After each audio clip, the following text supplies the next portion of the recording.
Welcome back, folks. Today, we're diving into one of the most debated topics in America, the Second Amendment. It's about a fundamental right enshrined in the Constitution, a right that forms the bedrock of American freedom. Over the next few minutes, we're going to unpack the multifaceted importance of the Second Amendment, exploring its historical context, its role in securing our other freedoms, and why any attempt to infringe upon this right is a direct assault on the very fabric of our nation. The Founding Fathers, those brilliant minds who crafted the Constitution, understood that true freedom hinges on the ability to defend oneself.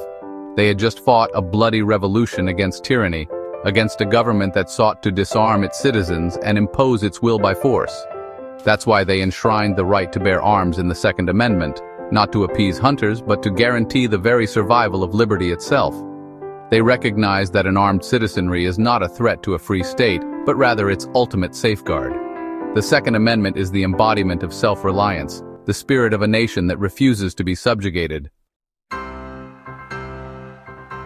Some might argue that the Second Amendment is outdated, a relic of a bygone era, irrelevant to our modern, civilized society.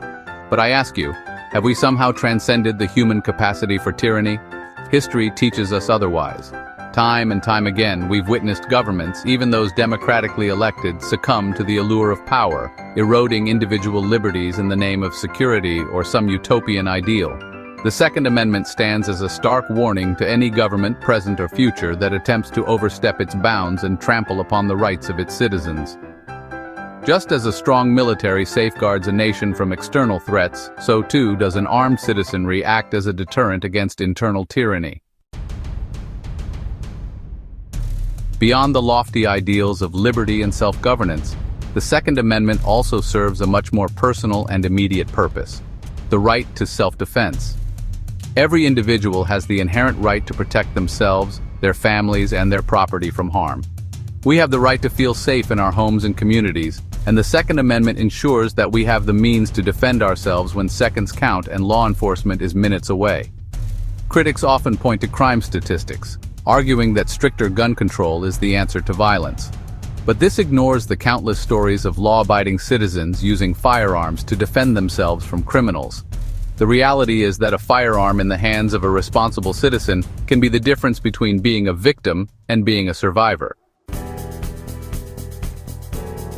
Some may argue that the Second Amendment is a relic of the past, irrelevant in a modern society with a standing army and police force. They fail to understand that the right to bear arms is not just about self-defense, it's about upholding all our other freedoms. The Second Amendment is the ultimate insurance policy for all our other rights, the ultimate guarantor of a free and open society. It ensures that the government will think twice, not once, before encroaching on our liberties. The Second Amendment is more than just a legal right. It's woven into the very fabric of American culture. It's the frontier spirit of self-reliance, the courage of those who tamed the West, the determination to chart their own destiny. This isn't about glorifying violence. It's about respecting a tool that, in the right hands, can be used for good.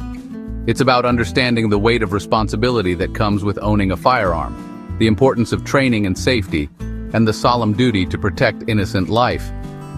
The Second Amendment is a reminder that freedom is not free. There you have it, folks. These are just a few reasons why the Second Amendment is so vital to our nation. It's not about fear-mongering or promoting violence. It's about safeguarding our freedom, protecting our families, and preserving the American way of life. Our freedom, our safety, and our future depend on it.